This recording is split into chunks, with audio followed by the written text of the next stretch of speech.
Good afternoon. It's Monday, 4 o'clock, and of course, it's time to talk about family civility. I'm Dr. Rebecca Finlayson Harper, and welcome to the show.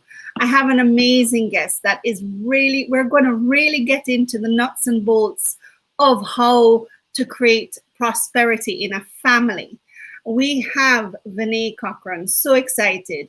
Veney Cochran is a retired decorated Marine with more than 30 years serving his country of the United States of America. He led thousands of men and women around the globe in and out of combat and is considered a foremost expert in leadership.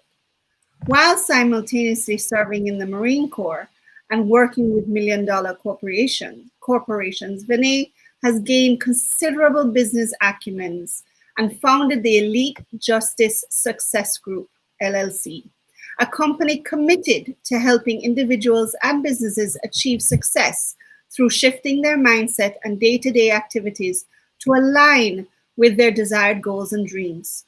Veney is a speaker, trainer, team builder, and strategic consultant whose strategies have helped countries, individuals across the country through his vision, coaching, and inspirational leadership. And he is here with us today to do this for the family. Welcome, Veney. Thank you so much for being on the show. Thank you so much, Dr. Rebecca. It's a pleasure.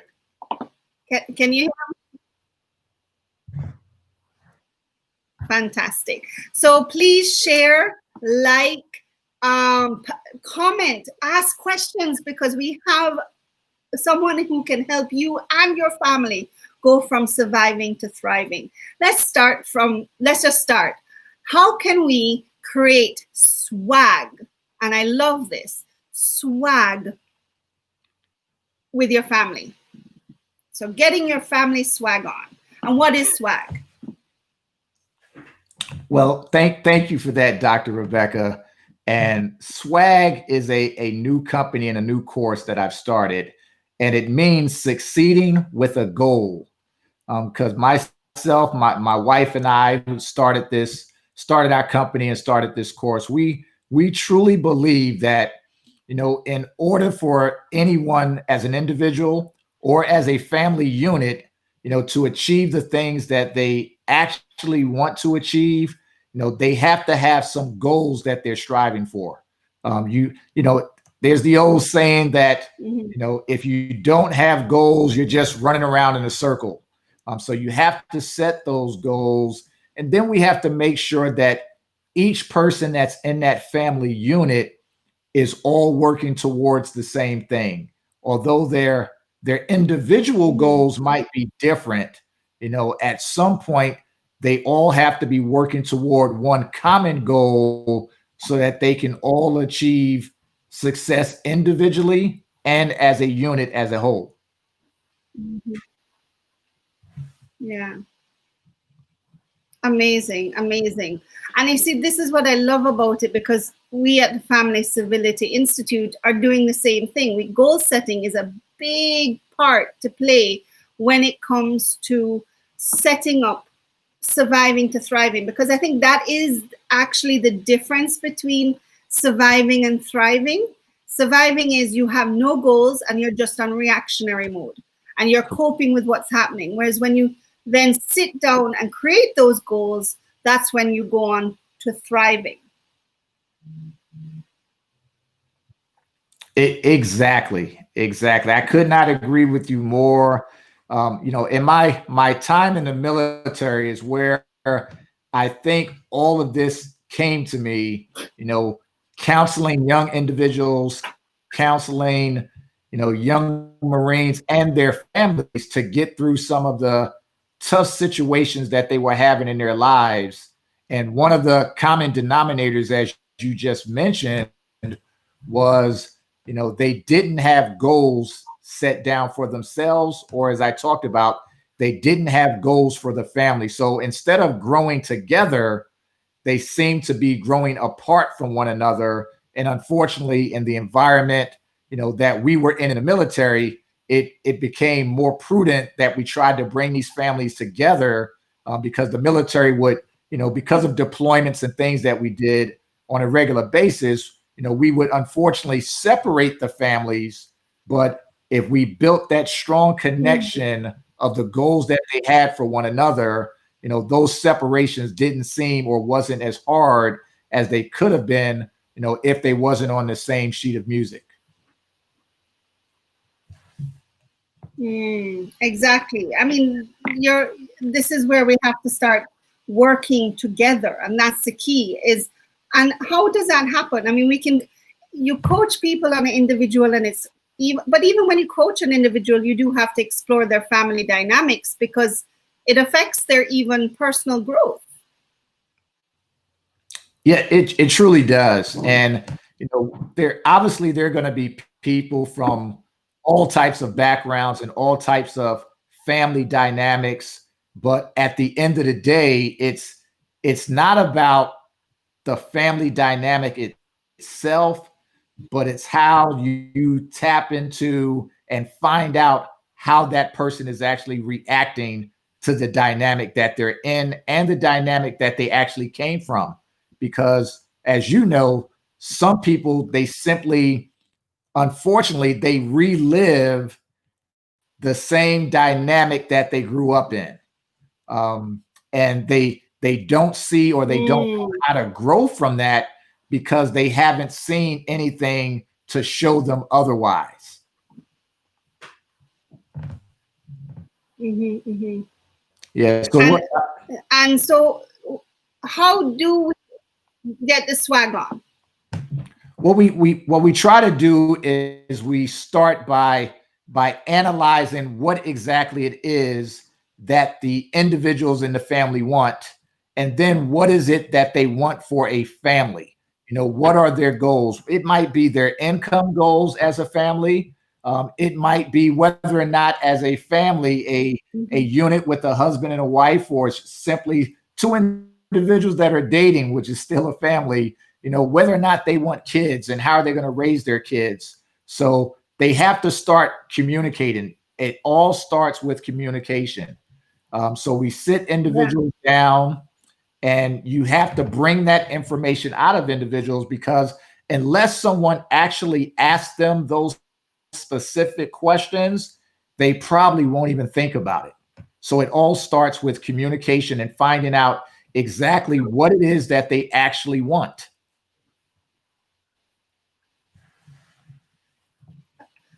And that is the biggest trick. I mean, with my civility workers, when they go into the communities, that's when we have our mentorship every month, they're like,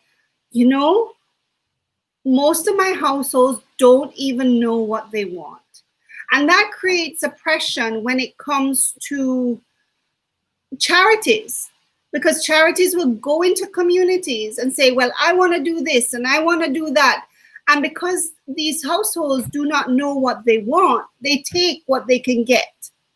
And then they're not passionate towards it. They don't like it. Therefore, they don't continue it.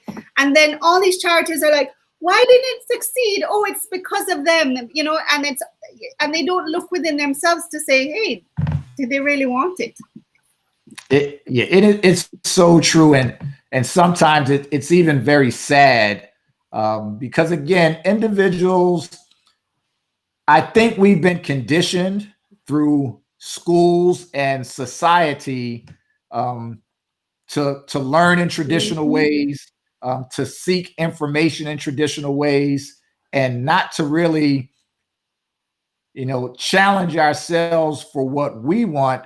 But a lot of times, so many people, especially in the United States, I think fall into the categories where, most people were taught to go to school, get a great education so that you can go get a great job, so that you can, so-called have the perfect life. But as we know now, that it really doesn't happen that way. Yeah. I believe we were all, as individuals, we were placed here with God-given talents. And if we learn how to actually, number one, figure out what that talent and that gift is, then we can have a better understanding of what we truly were put here for.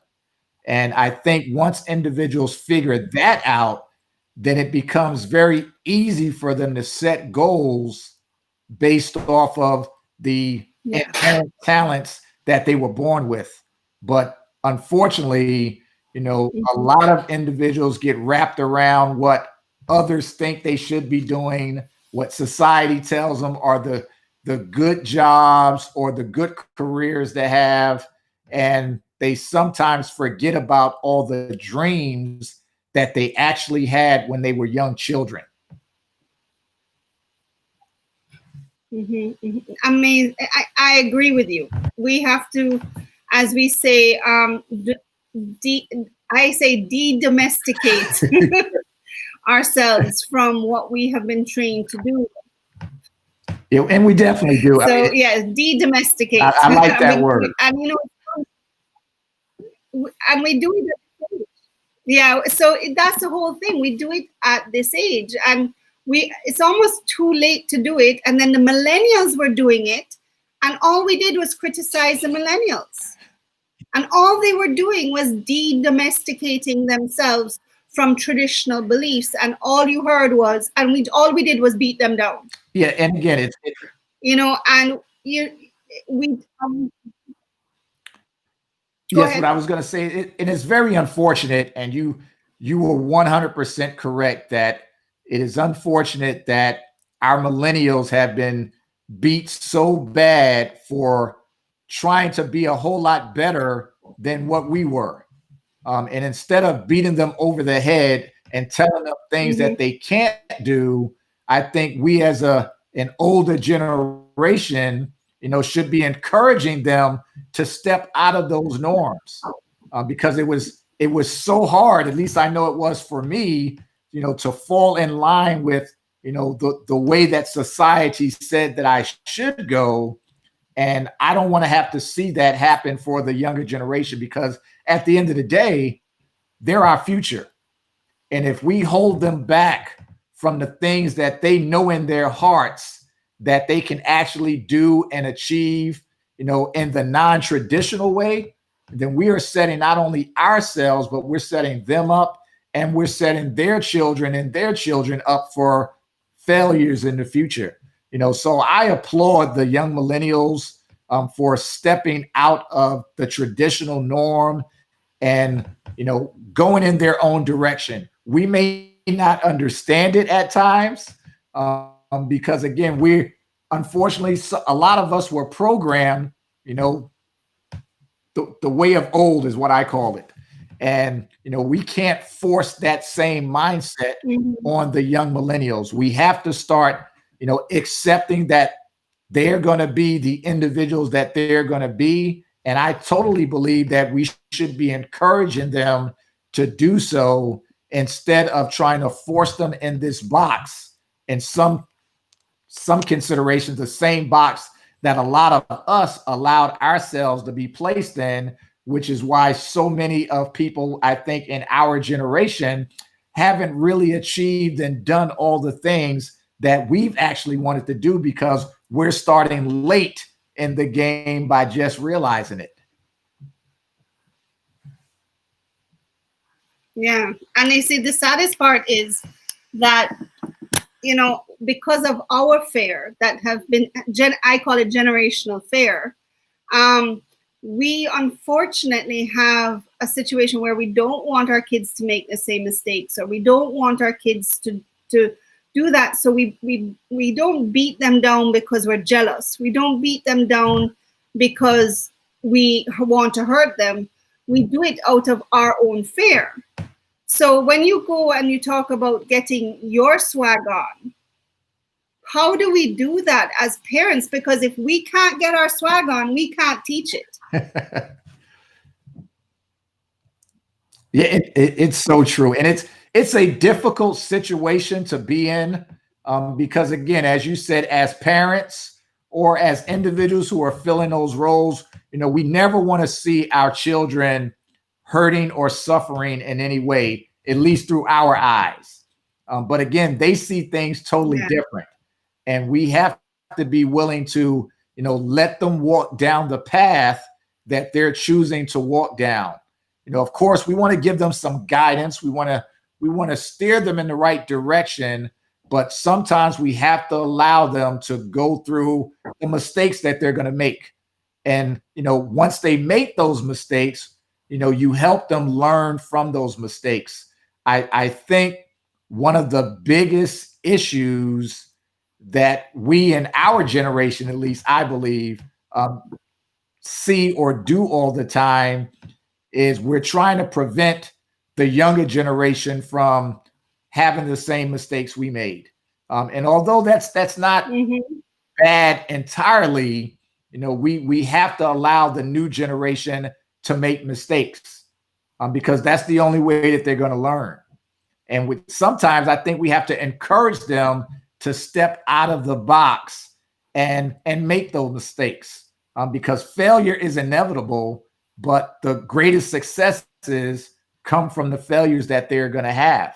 And I think the biggest thing we can do to help individuals actually get their swag on is to encourage them to go out there, make the mistakes that they're going to make, and then figure out that, it's not the end of the world when they make those mistakes. They can bounce back because they're still young. They still have plenty of time to recuperate from the mistakes that they make. And again, unfortunately, we have so many people who, as you said, haven't got their swag on, and yet they're trying to, teach someone else how to get their swag on also. So we can't have the blind leading the blind. We have to let individuals, we have to let individuals with some actual experience and knowledge, teach them or let them figure it out on their own.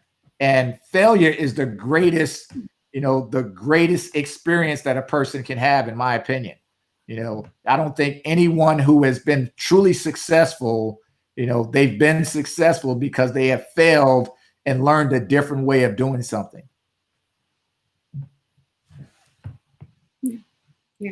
Yeah. Brilliant. And, you're perfectly right.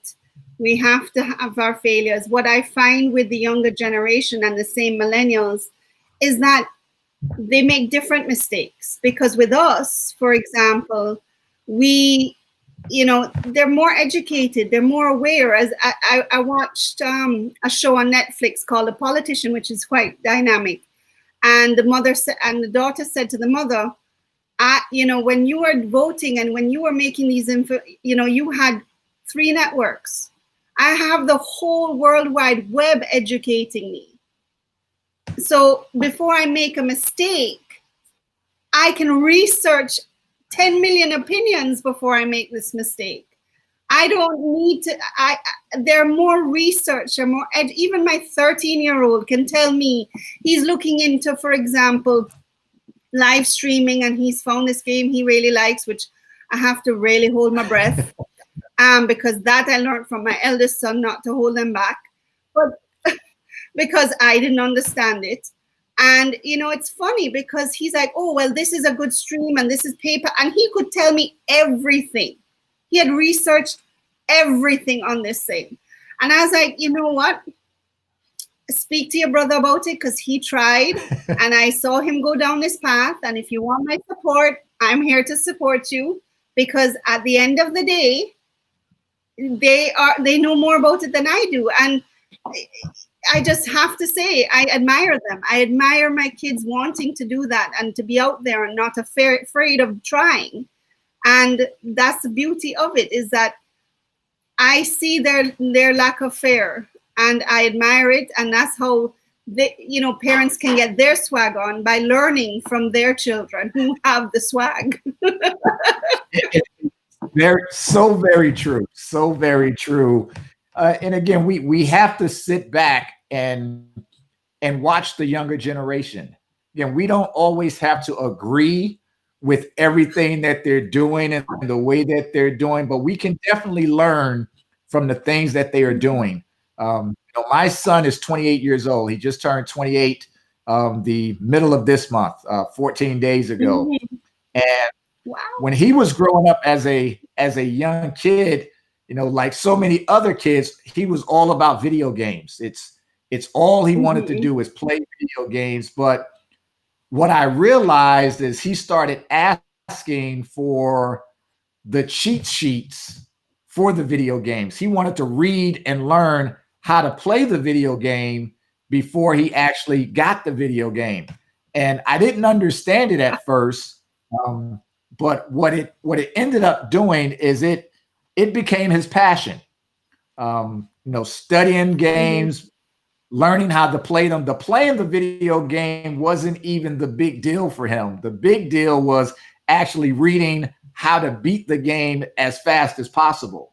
And what that did is we just started encouraging him where so many other parents I've heard, tell their kids, get off the video games. You need to go outside and be more active, get off the video games. Well, we actually encouraged him to keep doing what he was actually truly enjoying doing. And that led to him. He went to college. He got his degree in computer programming and engineering. And now he's doing what he actually loves. And I have to look at what would have happened if we would have stifled him from doing the actual thing that he truly liked doing. If we would have told him, get off the video game, like so many other individuals were doing, his life would be totally different now, and he wouldn't be enjoying his life the way he's doing now at 28 years old, working in a field that he truly loves working in. Yeah, agreed. I completely agree with you. The same thing is that, you encourage it. We teach balance, of course, because if they're on it 20, because video games, because of COVID, my son went into a different realm. Like he was up at all night and sleeping in the day. So he was missing out on opportunities. And I switched him on that one. Actually, he hit his head, got 2 staples in his head, and for some strange reason, he's now on a good sleep cycle. So, yay. But but I'm grateful. But because I think also the thing was, he's not here, so I can tell his story. So what also happened was that he and he'll come and hear it. He knows I tell stories about him all the time. All my kids know, and because that's how I learn through them. They teach me. And he had his graduation, and he had stayed up all night. And I told him not to because he had his online graduation. We decided to go and take pictures at the school. His friends were there. He fell asleep. And I just said, should I do it as a teaching moment, or should I go and wake him up? And I went and woke him up. He had a great time, and he realized what he was missing in the day again, because people had started coming out. So what happened is that whereas people weren't going out and he couldn't socialize with anybody, and how he coped with it was sleeping during the day. So, wow. And now he's reversing back, and it's going back to that. He, as you said, he found his goals again to have and he's very social. So let's move on to, you went on to education. So therefore I was really happy. Let's talk about how to get your MBA without going to school. How can we get our family certified as your MBA? And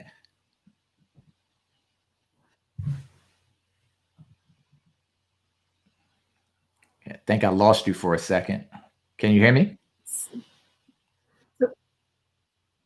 Oh, can you hear me now? I can hear you now. Can you hear me now? Yes. Okay, so I was talking, well, before that, welcome to all the people commenting. Please comment, please comment. We have Malik and Jacqueline Henry, thank you. If you are watching, comment, ask questions, because you don't have him for long. And he has a lot of amazing information that can help your family while you're in COVID, as well as share and and this will be posted on our YouTube channel, the Family Civility Institute, later this evening if you've missed the program. So going back to what you were saying, how can your family get an MBA, mindset, belief, and attitude? And I think, the MBA, as you can see, what I coined it as mindset, belief, and attitude. I truly think these 3 things can transform any person's life, if they start focusing on these 3 things. Mindset, we talked about a little bit already. It's really, reprogramming yourself for the things that you and your family actually want to achieve. Get out of the mindset of what society tells us the family structure should be, or what Mhm. should be happening in the family. I'm taken back sometimes because of the stereotype that they have of single mothers or single fathers, and what society says puts the child at a disadvantage. Well, I personally don't believe that, and I know there are some people. Mhm. You literally put the child down. You put the child. Sorry, I'm very passionate because as a single parent, Yes, I saw that. It's like, why do you make a child? Oh well, you're from a single mother's home. Oh, you're no. That has to stop. it does. It Many really does. successful children come from single parent homes. Many. Yes. And I think that's the first step we need to take is making sure that the entire household is in the same mindset. Again, encouraging the children Mhm. especially, to be them best selves regardless of the circumstances that they're going through, because all it takes truly for a child to be able to succeed and be their best selves is to be encouraged and to be loved. There's going to be some guidance that needs to be there, Mhm. but you know, forget about the societal norms that are out there and change the mindset just a little bit. It just takes who's ever in the household, to really complete the household so that everybody is growing together. As you said, as parents, people need to stop forcing their ideas on their kids. And they can actually, once the kids get to a certain age, you can really start learning a lot from those kids. And I think if individuals are open to that, Mhm. then the entire household grows. And that's not going to happen if, number one, you don't believe it's going to Mhm. happen. That's where the belief factor comes in. It's belief and faith, in my opinion, it's the same thing. Mhm. You have to have belief that things can get better, things are going to be better, and not stifle yourself or your family or your children based off of where you may have come from and the circumstances that you had to go through. Because your children's future Mhm. has no direct correlation on what your past was. And once we make sure that the Mhm. kids understand that, then their world is open to a whole new universe, because they no longer have to look back at necessarily where they came from. And that's something that a lot of people always tell people, always remember where you came from. Well, I don't want to look back there and where I came Mhm. from. Even though I have great memories, fond memories, where I came from does not necessarily define who I am or who I'm going to be Where I'm in the going. future. And we have to make sure that we express that to the kids and everyone in the family. And then that just goes into the third portion of the MBA, which is attitude. It starts with an attitude of Mhm. gratitude, and then having an attitude that you can achieve anything you want in life if you truly put your mind to it. And it took me a while personally to actually Amen. figure that out, because I think I'm a little stubborn at times, and I used to have battles with myself, my inner self, and get mad at things Mhm. that I actually failed at, because we all fail at things. And I used to get mad at myself and wonder, why did I actually fail at it? And when I really figured it Mhm. out, it was all based off my attitude, because I looked at all the things that I was successful in, and I came to the conclusion it at was, I've never actually failed at anything that I truly put my mind and heart into. All my failures came from things that I really did pour Well, myself into. and that came from the attitude. Somewhere along the way, I told myself I wasn't good at it, or I wasn't going to be good at it.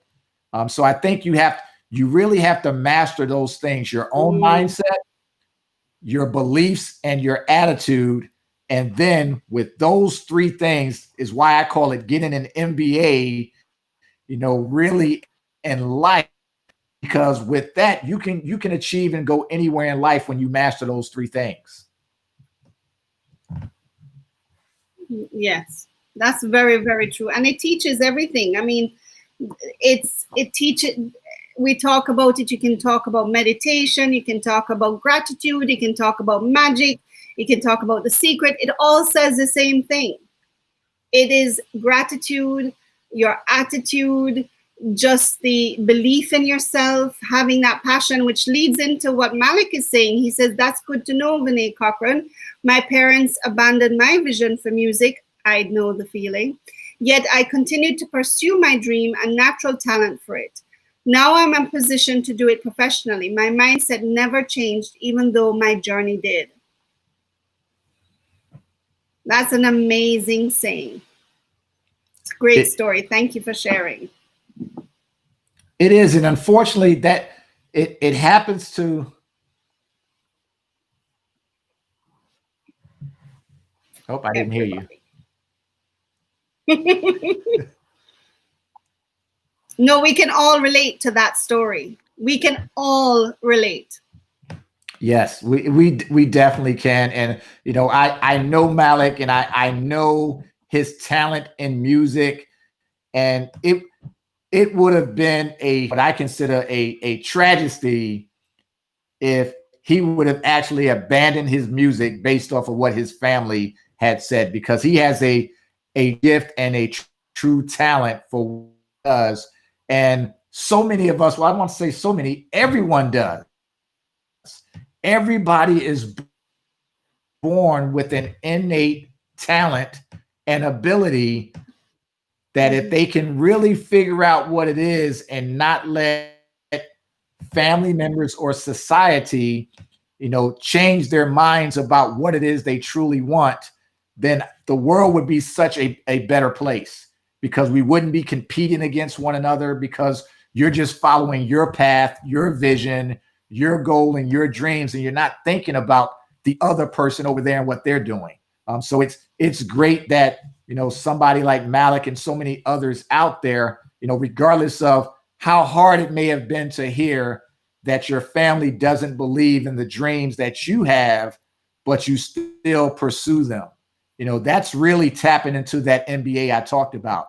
That's believing in, your own gifts and talents.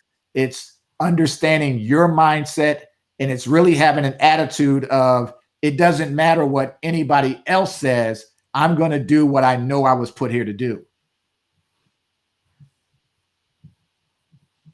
And you see, that's what's so amazing about it, is the fact that, I mean, I can relate to the story. I just told a story today to somebody. I wanted to go into media communications, and they're like, no, marketing. And I come from a very traditional culture in Jamaica, where you're either a lawyer, doctor, as we used to say, policeman, or Indian chief, which never had any Indian chiefs in Jamaica. So I don't know how that saying came about. But you had, we had career day in primary school. So you had all these cute little first graders dressing up for career day. And you could pick 5 careers in the classroom: teacher, police officer, politician, that was a big one, businessman, and a nurse or doctor. So 6. Nothing to do with entrepreneur. Like, we watch TV, but that's not attainable. We watch, there was no other things. And even today, they will still dress up in those 6 traditional outfits, which is, and the girls dressed up as nurses and police officers. And the boys have more variety. So we have to break away. And the teachers, the girls dress up as teachers, police officers, and nurses. And then the boys dress up as everything, like not nurses. They never come as a nurse. They'll come as a doctor. So even the gender roles are still there. Gotcha. But you have to break away from it. And that's the thing. But let's now go back to family. We as parents carry that on to our children, that generational fear, again, because that is where I broke my cycle in my household. I broke that cycle. I said, no, if my children want to be a ballerina, I'm going to make sure they're a ballerina. And I taught in my household, whatever you want to do, you have to do 150%, and I will support you. Don't just say it, you have to do it. And what was interesting is my son did the traditional course, went to university, hated university. Now he's studying to be a mechanic and being paid to study to be a mechanic because he's in the apprenticeship program. When he told me, I was like, yes, I can get my car fixed for free. And I was so proud. And my brother, who went to McGill, I went to Concordia, he went to McGill University. Both of us were like, yes. And then he went on to boats and specialized cars. I mean, he went on to, because he loves cars. And I'm like, yeah, go for the summer, go to my mechanic, see if he was gifted in it. He could hear a car and tell you what's wrong. His boss said, no, he needs to go in it. The two people in my family who did not go to university were like, he cannot leave university. He cannot stop him. He has to stay in university. Then he can become a mechanic. I'm like, no. He almost didn't do it. He was made to feel so guilty of leaving university and not going the traditional route that he second guessed. And I said, no, you do not second guess this. You do this and you will be great. And he is fantastic. And he's settled in his life at 20 years old. Oh, that is amazing. So this is a power of finding your purpose in life. Yes. And the earlier you find it, the better off everything is going to be. I think, again, if we can encourage our children or the younger generation in general to really discover and find their purpose, we ultimately set ourselves and the future up, for great things. And that's what I talk about when you talk about leading yourself into greatness. It's finding out what you're so good at naturally, that is going to propel you, through life. And it doesn't take a lot of effort. Again, it's something that comes easy. And, that's one of the things I go through with people. And I simply ask them the question, what is it that you do that comes to you so naturally and easily compared to other people? It might not even be something that they like, but they have to at least recognize that they are very good at it. And, unfortunately, someone's life's calling to them may not be in alignment with what they think they actually want, because they might be looking for, tons of money, and they're thinking that, this hobby that they have that they're real good at is not going to produce a lot of income. Well, in my opinion, the truth of the matter is, your riches and your royalties will come from that gift, in some form or another. You just have to be willing to allow it to happen naturally. And that's why I tell people, regardless of what direction you think you're going in, if you discover that gift, keep acting on it, and you will see how it unlocks so many doors for you. Well, God gives you this gift. God has given you these gifts. He has planned this world, and he has said everybody there, as My mentor, Dr. Clyde Rivers, says, who I absolutely adore, there's 7.8 billion people in this world, and they all have a purpose on this earth, and so do you. Yes. Yes. And as Malik says, if his purpose is, I saw you when you spoke about Malik playing music. There's no doubt I haven't even heard him, and I'm dying to hear him, but I heard through you that his purpose is to play music because it made you so happy. I saw it on your face. Yeah. It was like almost like you went back to listening to him as you were saying it.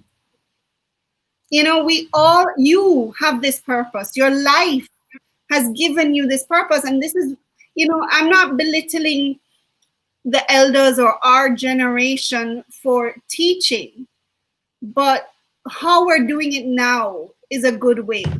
We're talking about our life experiences. We're being vulnerable. Most times we just tell our children, don't do it, and say nothing else because we don't want them to know the mistakes we made. But that is, and we're going back to, in a way, the swag and the MBA. And I'm going to go back to that because I'm going to transform it a little to me, if you don't mind, plagiarizing and doing my own take on it.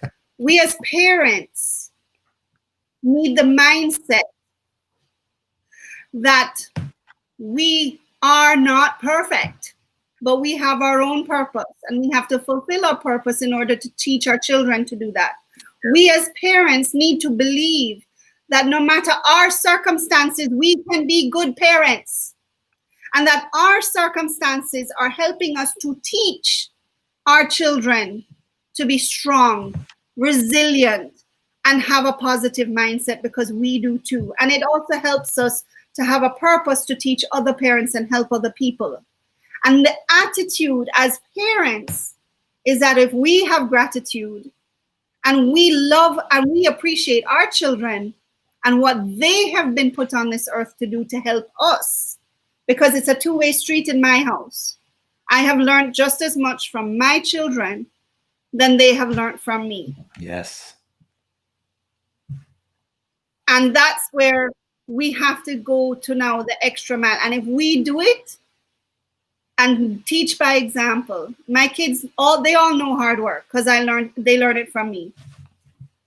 Right? I don't have to tell them how to work hard. They know. Right? They call me, my son calls me the hippie mom about my gratitude and my meditation, but he'll eventually learn to do it. Yes. Yeah, and like you said, we have to lead by example.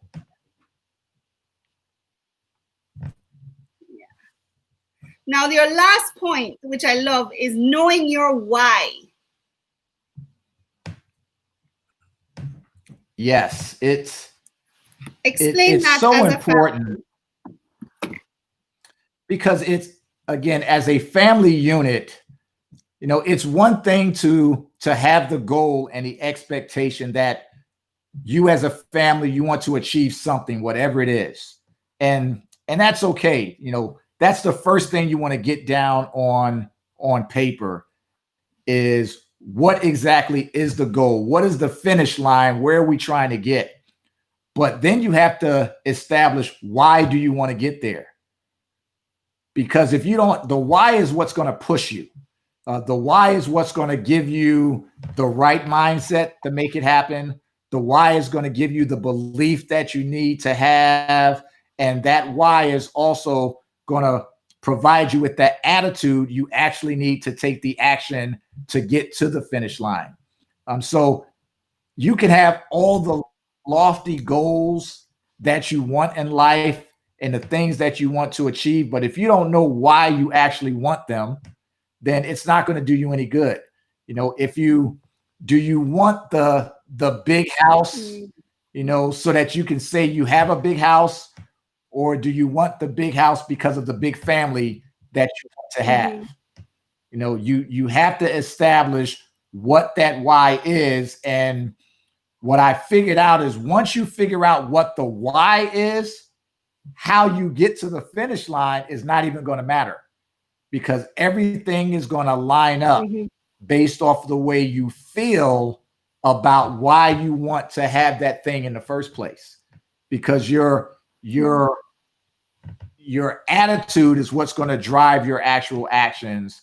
And your attitude is going to come from the feeling you get by going back and understanding why you want to get to that place in life or in school or in your marriage or whatever it is. You know, why exactly do you want to be there, get there, have this, have that? You know, it all comes down to the feeling that it actually invokes. You know, that thing that makes you smile is the thing that's going to get you to the finish line. You know, it's going to be your why. And once you figure out the why, the hows don't even matter. Amazing. Well, this has been phenomenal. I mean, I have to have you on again. Because listen, I mean, the swag in your family, getting your family's MBA, and then deep down in, you know, parents, this is a good point. He said about the why. You know, Veney said about the why. Go, you know, at night when you're doing your gratitude or you're doing your requests or you're praying, because I do a lot of praying, but I say why, and you know, why do I want? You know, I live in a small house because a big house to me is, I don't want a big house because that means I have to clean the big house. I need a small house that, you know, men love a big house because they don't clean it.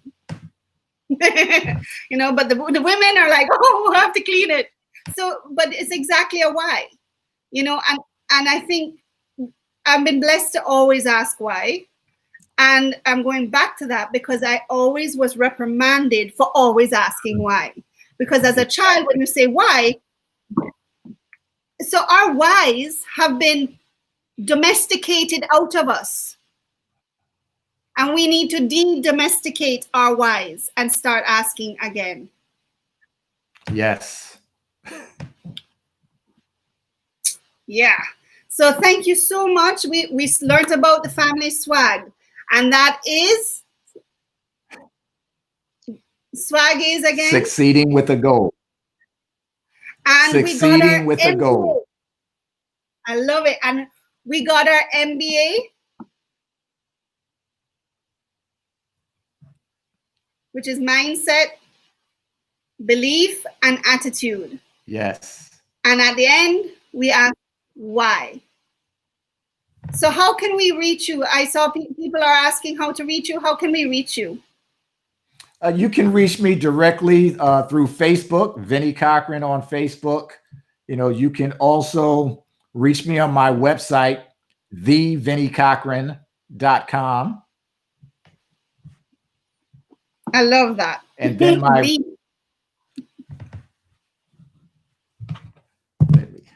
yes, theveneycochran.com. And then my website for my book is theleaderinU365.com. I love it. And so get it, and you can get the book on Amazon. But you get the book directly from my website. Fantastic. Fantastic. So if you want to make the leader in you, to be the leader of your family, to create mini leaders, you know where to get the book. Yes. Thank you. And it's a thank you. Me, go ahead. It's a very easy read that I think it guides people through so that they can find the 7 things. Wow. And what are the 7 things that guide you to being a leader? The 7 things in the book that I talk about in the book are mindset, belief, attitude, affirmations that we talked about, visualizations, failures, and of course, goal setting. Mm-hmm. Amazing. Thank you so much for being on the show. You know, thank you for being part of the Family Civility Institute, where we empower families to achieve their sustainable goals. And all the listeners, I have this show at 4 o'clock because my listeners in countries in Africa love to hear the show. So I said, no, I have to have it no later than 4 o'clock so they can listen. Thank you so much for being part of the movement. On September 23rd to the 25th, we have the Organization of Eastern Caribbean States actually having their Social Development Movement Conference. You can go online at OECSSTM and register for this virtual conference. I'll be speaking more on a virtual event on July 11 regarding what is going to be happening. We have Les Brown speaking amongst other amazing speakers.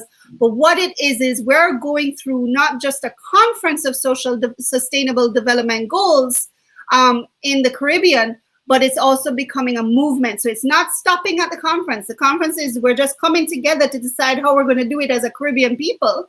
And then we're going to go and do it. So if you want in on the sustainable development goals and where the Caribbean is going to go, please go on the site. I will be posting the link to purchase tickets on my Facebook page just after the show, and we can get together and make. I know we have a lot of people I'm from the Caribbean, and we have a lot of diaspora. We have a whole heap of diaspora all over. So if you believe in the Caribbean and achieving the sustainable development goals there, join this movement on September 23rd and to 25th. And there are virtual. It's virtual. I know it's in St. Lucia physically, but unfortunately, with the quarantine, it wouldn't make sense going, but definitely the virtual option. Thank you so much, Veney. I'm sorry my accent called you Veney the whole time, but I will now switch it to Veney. I'm so nervous because of my accent. I love the accent. Love the accent. Thank you. Thank you so much for being on the show, and keep up the amazing work by empowering people through your vision every day. Well, thank you so much, Dr. Rebecca, for having me. It's a pleasure, and I'm looking forward to more conversations with you. Definitely. And join us next week, Monday, same time, same place, and let's talk family civility. I'm Dr. Rebecca Finlayson Harper. Have a wonderful week.